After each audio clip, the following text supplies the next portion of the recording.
Pasamos agora ao seguinte panel.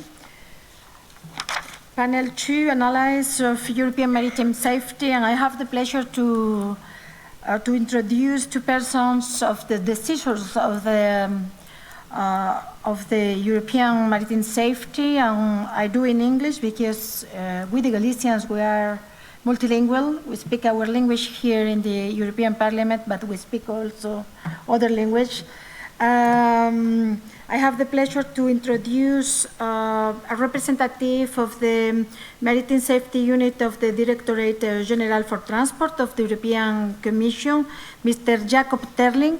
He was in the responsibility at the time of the Prestige. I know you have an historical memory of the accident and of all the maritime questions. We thank you also, the European Commission, to participate with us, because on the 3rd December 2002, after the Prestige accident, after our intervention as BNG, the intervention of Mr.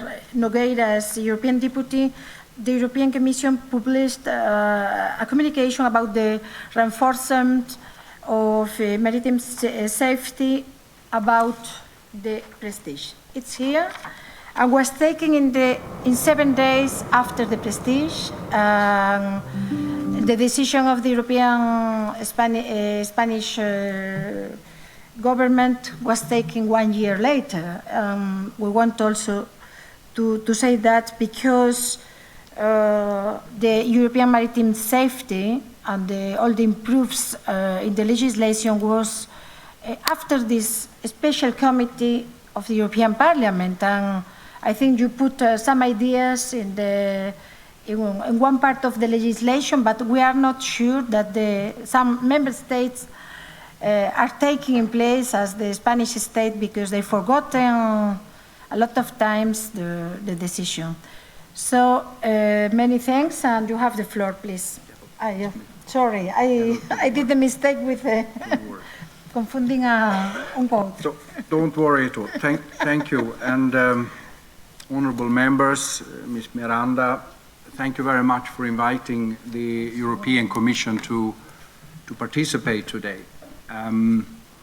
Allow me to say on a personal note that indeed I was around both with Erika and with the Prestige, and I can say that I feel very much your emotion.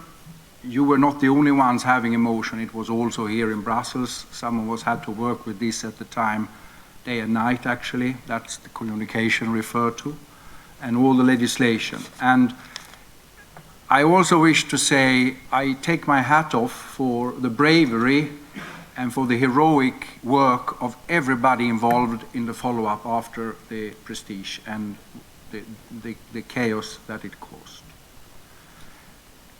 But I would wish to concentrate, with your indulgence today, a little bit on what this, actually two, but in particular Prestige accidents, what we could learn from them. What could we do? Because that was indeed a question. I've heard it from many of the speakers today. What could we do to avoid this to happen again? And I wanted to start with a setting, but that's completely superfluous. You couldn't provide a better setting.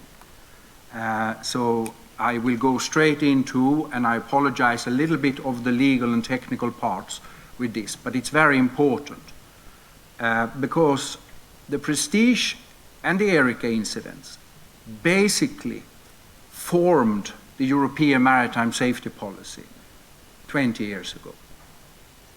It created the momentum, the political momentum for a lot of what we see today.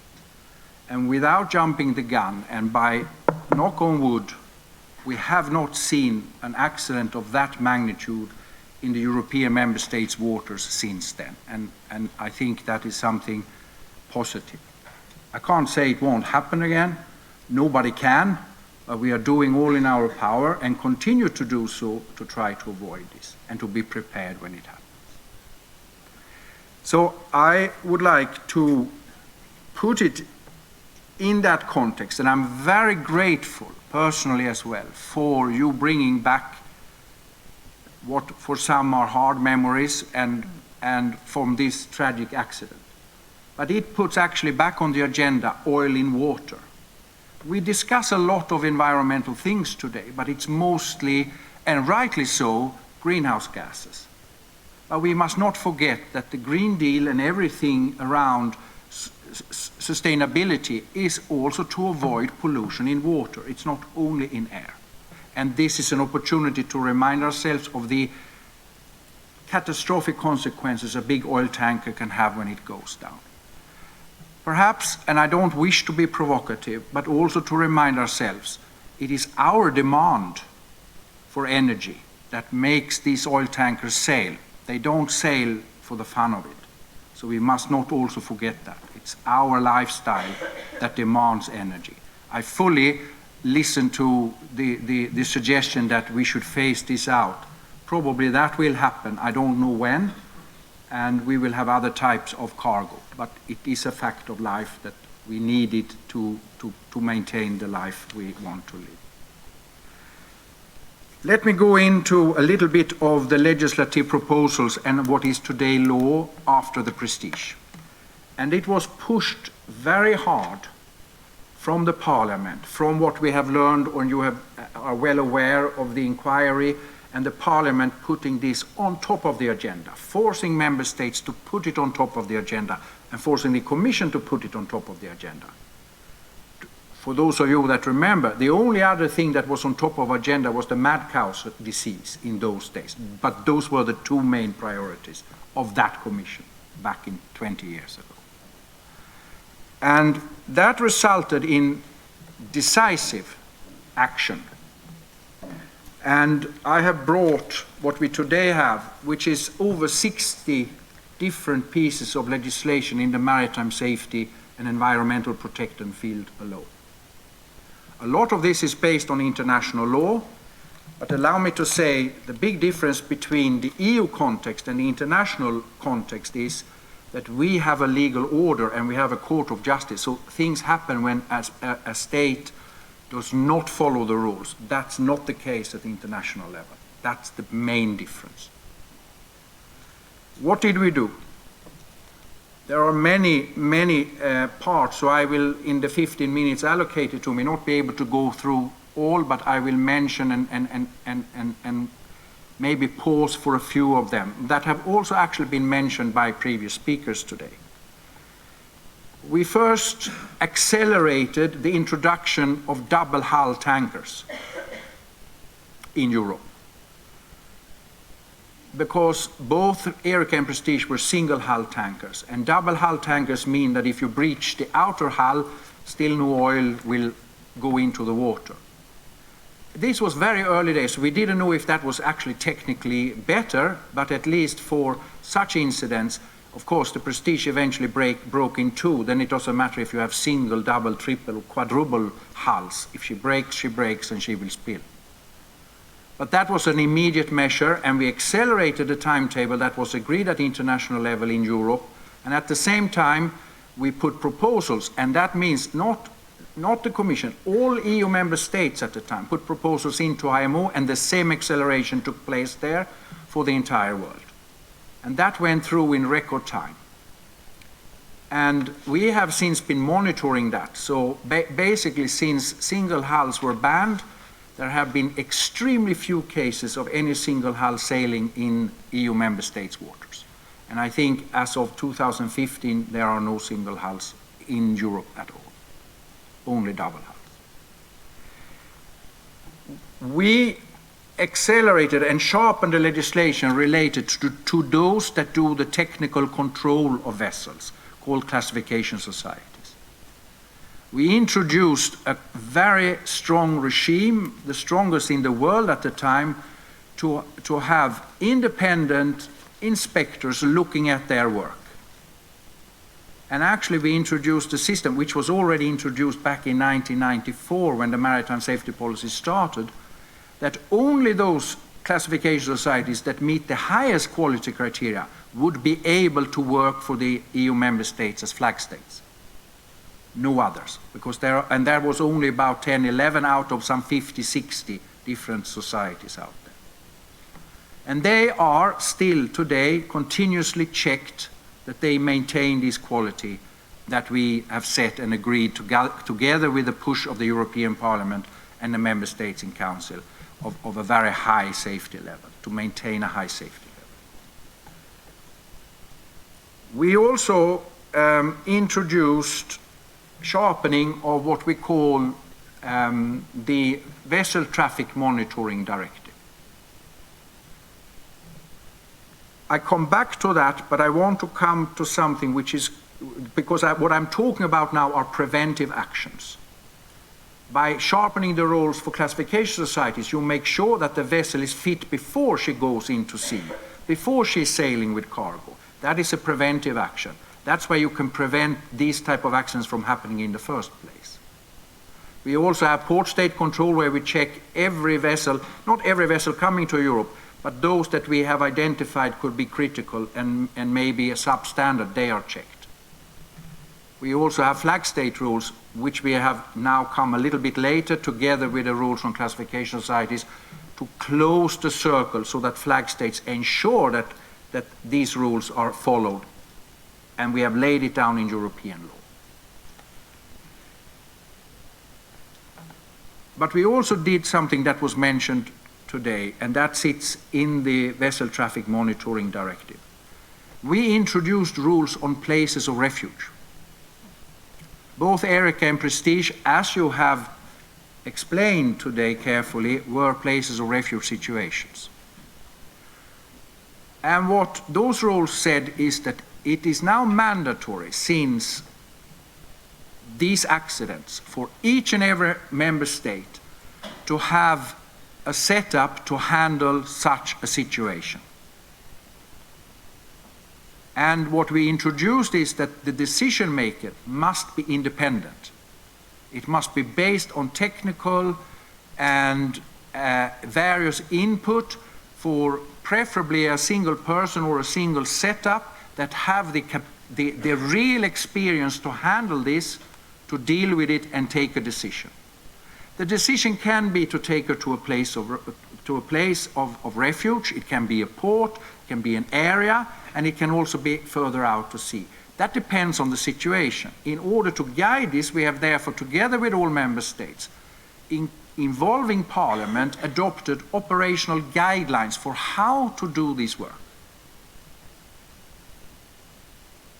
And they lay down in much more detail what you were asking for, the cooperation of everybody involved, how to also deal with the press, how to not say no, but to say yes, but, and if you can't take the vessel as a port or as a coastal state, you have to explain why, so somebody else could step in and maybe is in a better position to take the vessel, so that she is handled and not just pushed away and it's somebody else's problem.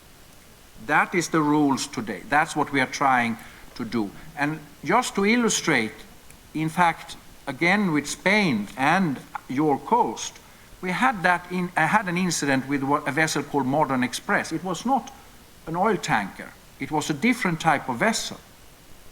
But the guidelines were applied between the Spanish and the French authorities, and she was in the end taken care of and taken into a port and handled appropriately, without any pollution and without any environmental damage, no coastline hurt, no people life lost, nothing. I say this because the willingness of the states to work together and exchange information worked, so it has also worked as a practical example.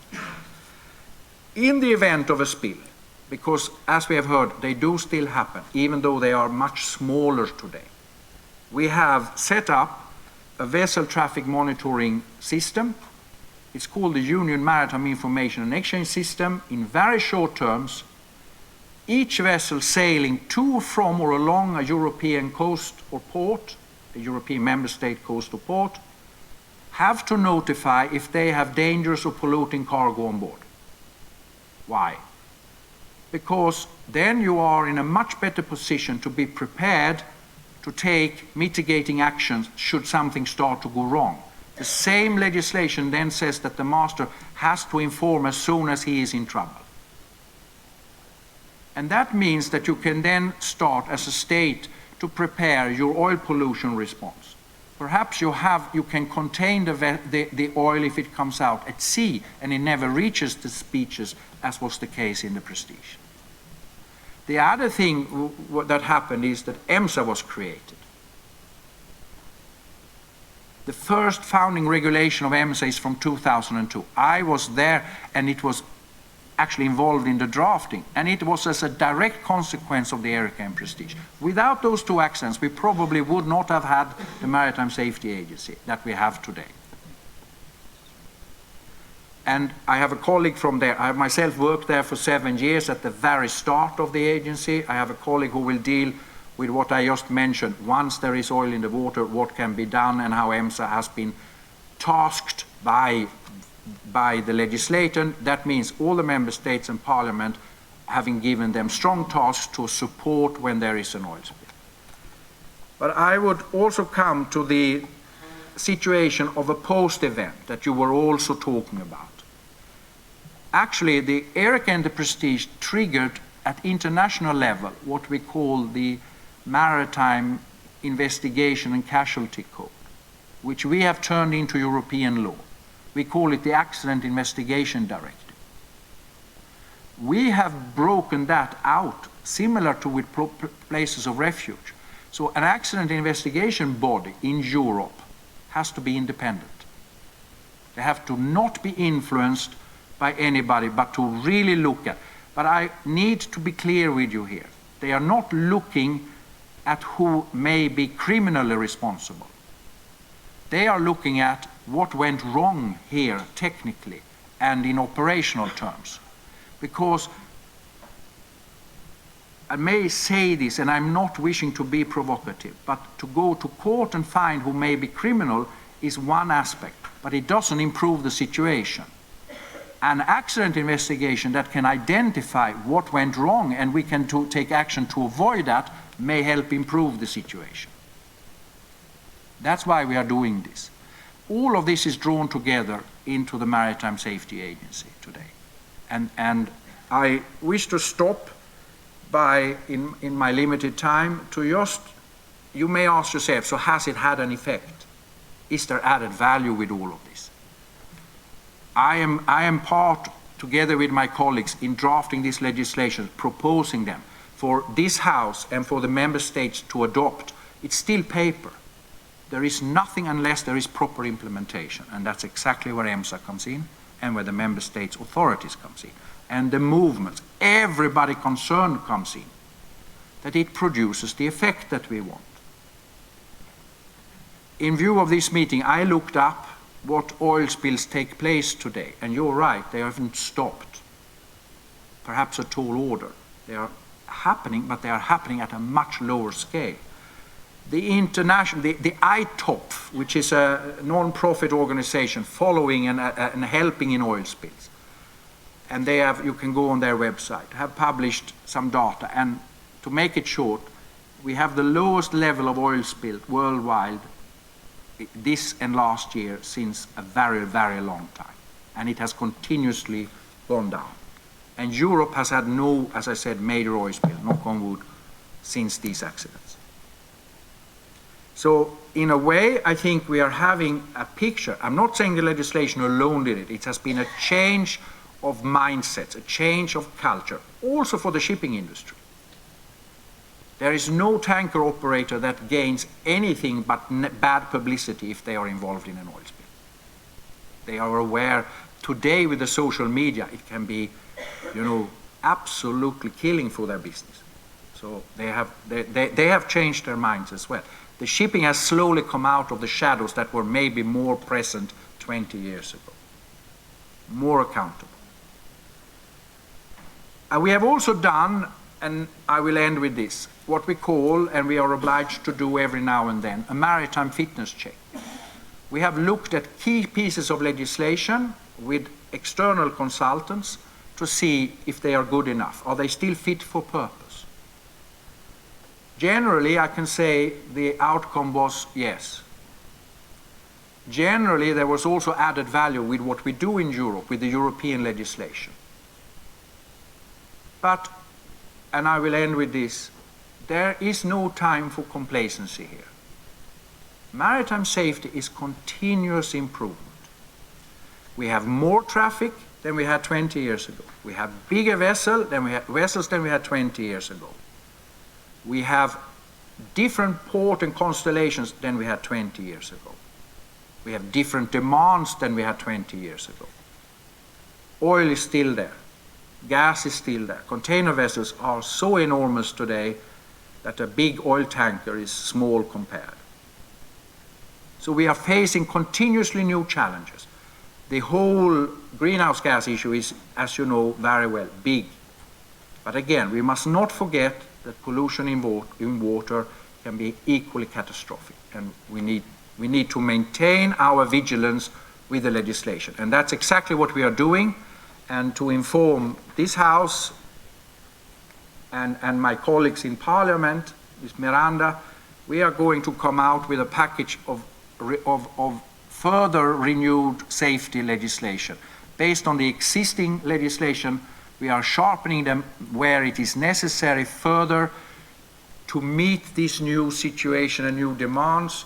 So we are not trying to say that was it, we can sit back and relax and be happy. No, we are actually learned from this that we cannot only react to accidents, we have to be proactive, and we will have to try and take action on what we have learned from all the information we have today we didn't have 20 years ago, and fine-tune the legislation. And we are hoping for your continued support where necessary and for the encouragement to do that when we come out with it, hopefully in the course of the beginning of next year or the first half of next year. With those words, I wish to thank again for the opportunity. I'm sorry if I was too legal and technical, but this is the framework of the maritime safety policy we have today. It was triggered by this event, and I'm now happy to leave to my colleague from the European Maritime Safety Agency to give you more in-depth from the pollution response that is an absolute direct consequence of the ERICA and Prestige in support of Member States' pollution response capabilities. Thank you very much. Thank you. Mr. Frederic Hebert, Head of Sustainability Unit, Sustainability and Technical Assistance Department of the European Maritime Safety Agency. And we have also a message of the director of the agency with the video of the director, first of all. No, it's not this one. It's not this one, it's the video of the EMSA. EMSA, but not this one, the other. No. It's not the pen drive. No, it's not in the pen drive, it's in the other. Other you can put at the final. Yes.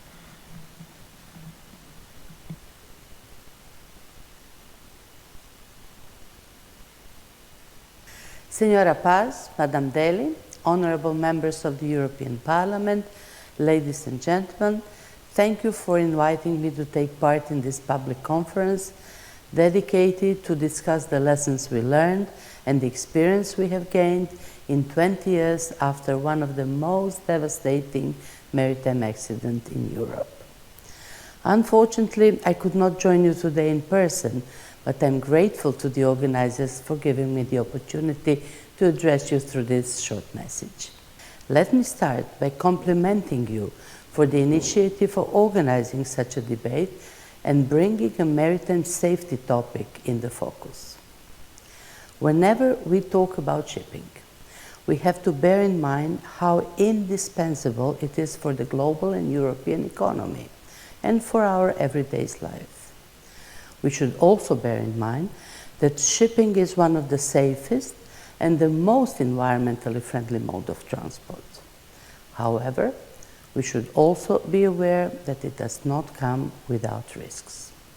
The turn of the century was marked by the two major accidents: the sinking of the tanker Erika in December 1999 and the Prestige in November 2002. Their impact on the environment, on community. Signora Paz, Madame Deli, honorable members of the European Parliament, ladies and gentlemen, C'est fini. thank you for Merci. inviting. Cut, please. Okay, I give the floor, Mr. Frederic Hebert. Thank you very much for inviting EMSA to participate. I have another PowerPoint which I prepared just to give you a little bit some, not the video, but the PowerPoint first, please. Yes. So, as my colleague Jacob has said, the Parliament has been quite instrumental in pushing for the creation of the European Maritime Safety Agency. And I will say that this agency has a lot of tasks. Jacob has described the main pillars of the European maritime safety legislation. And we at EMSA are supporting the implementation of this policy by providing a lot of services. In particular, on behalf of the member states, I will say, the inspection to classification societies in order to see if they maintain the standards, and also visit to member states for the implementation of several directives to ensure that there is a consistent implementation by all member states of the safety legislation. And to focus now on what is more, I will say, related to this event today, we have been also tasked with the task of providing the member states with additional response capacity. So I try to encompass in a few slides what is our role. And what I would highlight is that definitely this task is the child of the Prestige incident. When the first regulation on EMSA was adopted in 2002, the member states were not at that point. Although we have experienced the ERICA, it was quite a huge incident, but member states were not there and they didn't want the agency to have an operational task, in particular, in a field which is the ultimate responsibility of the member states. So I will say that the Prestige has been the straw which broke the back of a horse, and then we were given this task. This task, it's very delimited in the regulation. We are requested to deliver operational response capacity and taking into account something which is already existing and which is very active all around Europe, which is the regional cooperation. All around Europe, we have several frameworks like the ELCOM, the Bonn Agreement, the Barcelona Convention in the Med, and several other regional agreements, where the member states, before the creation of the agency, have already the habit of cooperating, in particular when there is a spill. So EMSA is coming, I will say, to support this regional cooperation, and we are trying to provide, on top of what is already available in the region, some additional response.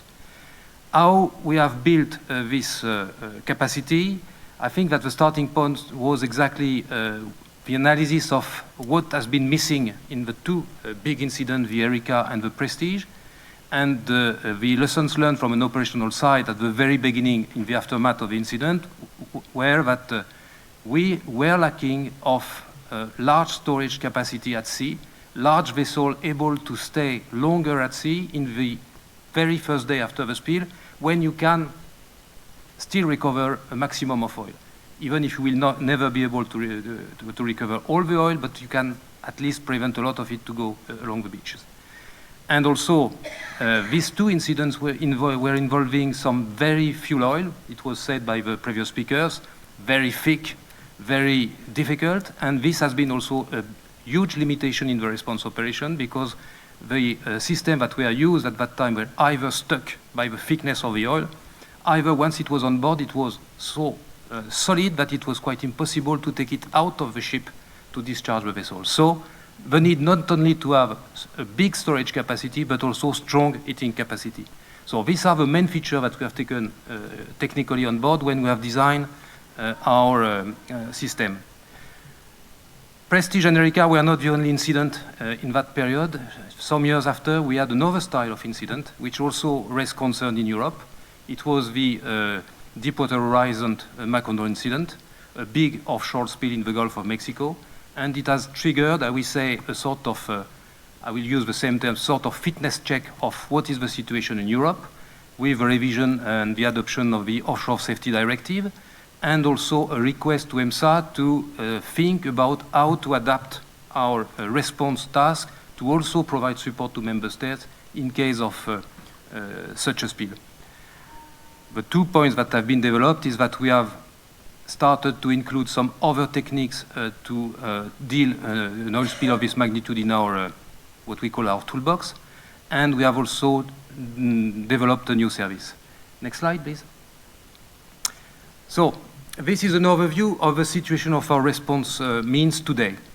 We are currently having set up as a network of, in total, 16 vessels, which are all equipped for mechanical recovery, but some of them are also able to use another technique, which is to spray dispersant. This is mostly, I will say, in the area where there is offshore exploration and exploitation, because this type of response technique is more efficient on very fresh oil, so that's why we have put them in these areas. We have also developed the concept, and I will come back after on these two main services that we have developed, what we call the equipment assistance service, which are stockpiles of equipment.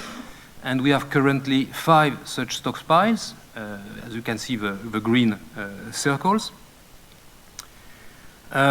We have also, as I said, we have ships which are equipped with to spray dispersant. Each of the ship has a small stockpile of dispersant to be able to immediately come into action. But we have also some other stockpile of dispersant in our equipment assistant stockpile. Some of them, not all, but some. Something I will not deal with today in my presentation, but that I want to highlight is that we are also supported by the CleanSeaNet service.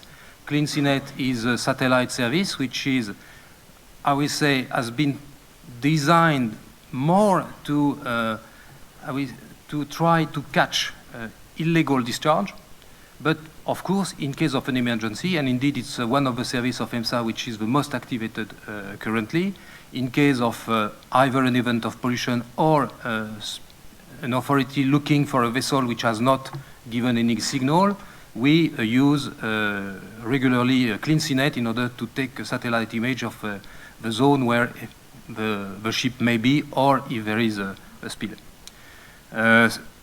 One thing I will come later on to is that our vessel, for our vessel network, we are little by little equipping them with some additional detection means, and the last improvement is to try to equip them with remotely piloted aircraft system, which are very useful, I will say, when you are on a response operation. Next one, please. So, trying to explain a little bit what we have done for the vessel network. The regulation is very clear. We have to work in a cost-efficient way. That means that it immediately takes out the possibility to have our own fleet of dedicated response vessel. It's too costly. So what we have done is that we have created a model which is based on hiring commercial vessels which are free to operate when there is nothing. But if there is a spill and they are mobilized, they have to be ready within 24 hours with all equipment on board and already, I would say, sailing towards the area where they are requested. So it's a sort of dual contract. I will say a peacetime contract. We call that vessel availability contract. And there is also an incident response contract which will be signed by the requesting party and which has already, I will say, all the terms and conditions of the use of a vessel ready. The price, everything is fixed. So no time lost in discussing how it will cost. It's already fixed. They just have to activate it. Lesson learned from this incident, as I said, we looked for high storage capacity.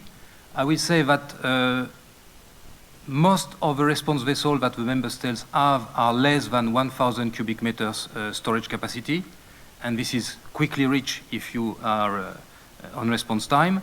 So we looked for bigger storage capacity, so average storage is 3,500 cubic meters, but we have some which are nearly 10,000 tons. And with the heating system, we have also decanting system, meaning that we can, little by little, separate the water from the oil, keep only the oil on board the ship, and doing like that, we can stay longer in operation. All our ships are equipped for mechanical recovery with 2 different systems. This is, how we say, to take into account the quality of the oil that we have to combat, and also the meteo conditions. And I will show on some slides after that some of this equipment. And as I said in the previous slide, 6 of these ships are also able to shift a response technique and to stop mechanical recovery, or I will say start by using dispersant, and then when the oil become a little bit too old, to go back to mechanical recovery. Under the contract that we have, these ships are regularly trained at least once every quarter in live, so at sea. And also, as I mentioned, 12 of them are now equipped, by the end of the year, will be equipped with remotely piloted aircraft system. Next one, please. So, 2 short slides to show you the type of vessel that you use. We have to, I would say, to adapt to the regional specificities, because not always, it's not always easy all over Europe to find suitable vessels. It depends on the trade, because we do not, as I said, we do not pay for a full-time charter. We just have what I will call a retainer fee all year long. So it's, how we say, the ship that we are using have another business which fixes them in a certain area, and they are after that in a position to tender in the framework of EMSA services. So we have tankers. We have also some offshore supply vessels. Currently we have only 2. And also, I will say in the North Sea, we also have dredgers, because it's a particularity of this area. There are quite a lot of dredging activities, so here we found the dredgers. Next one, please. Type of equipment. Each vessel is equipped with what we call sweeping arm, which are these pontoons which are going into the water, with 2 systems of pumping inside. And they are also equipped with offshore boom and high-capacity skimmers. All ship, every ship has also slick detection radars, some of them air pass, and some of them also, as I said, some dispersant spraying system with the tank associated to spray. Next one, please. So the second service that I wanted to highlight is the equipment assistance services. Once again, the lesson learned from the Macondo incident. In the Macondo incident, there has been, I will say, a search all around the globe by the US authorities and BP, because under the American law, it was BP who was requested by the authorities to search for the equipment and to find the equipment. And they went all around the globe to try to take some equipment to bring it in the Gulf of Mexico. So definitely, we have a need for a lot of standalone equipment to be ready in case of a spill of this type of magnitude. Although the circumstances around Europe are not the same as in the Gulf of Mexico. So that was the origin of this concept of equipment assistance services. Initially, we focused on large offshore equipment, so very large equipment which need very big tugs or supply vessel to be towed and used. And further on, after that, well, we have regular meeting with the member states. The member states are part of the administrative board of the agency, and they are the one to take the decision. We had some specific discussion about anti-pollution measures, and little by little they ask us to also move towards medium-sized equipment and also nearshore equipment. So now all our stockpiles are equipped with 3 generations of different equipment. Next one, please. Once again, some slides to show you the type of equipment that we have. So on the top left, you have big equipment. This is the current Buster 6. So this system is 65 meters long, so it's not an easy one to tow. We have also some troll nets for, in particular, in the case of Prestige, this would have been very efficient. And I think that there have been in the Erika also. The same concept have been already used. These ones are simply bigger than the one that were used at the time. Lessons from Macondo, we were also requested to have some fire booms to contain oil and burn it, although it's not a policy which member states favor. But these fire booms, for instance, may be useful if you have a ship burning already, to contain around the ship and to avoid that the spill goes further. High-capacity skimmers, so this is the monster in blue with the brushes. Some small portable spraying systems. The idea is that these are systems which do not need specific installation, so you can put them on any vessel, and then after you put some dispersants in IBCs, and also, which was requested by the member states, some additional floating storage. So we have some 100 cubic meters inflatable storage barge. Next one. Medium-sized equipment. So we have the same type of equipment as the big one, but in a reduced size. So you need a smaller vessel to use them. Some other device which also do not need to have special prefittings. You just take them and clamp them on a fishing vessel, for instance, and you can use it to go and assist in the cleaning operation. And some small skimmers which are going with this V-sweep system, for instance. Next one. And finally, the nearshore equipment. Here we start to have also some working boats, which are equipped with some response equipment and which are able to go in very shallow water, so very near from the shore, and with easy system to discharge what has been recovered into bags, and some smaller, I will say, storage barges, because usually the boats which are going near the shore don't have a storage capacity, so they will need to have this type of additional storage barge in order to, once again, be efficient. And the next one, please. We are also thinking about chemicals. Chemicals is another type of intervention. It's not so straightforward, I will say, as oil spill response. Oil spill response is nasty, but chemicals are even nastier. So what we have developed here is a 24 hours service. We have developed it in cooperation with the European Chemical Association, CEFIC, and the CEDRE in France, who is our main contact point. And basically, it's an information service for the member states. In case of a chemical spills involving a chemical, they can get immediate access to information on what not to do and what they can do after that. Yes, we can go to the, I think it's the last one. Next, please. And that's it. If you want more information, you have here the our website where you have all the information regarding our services. Thank you very much.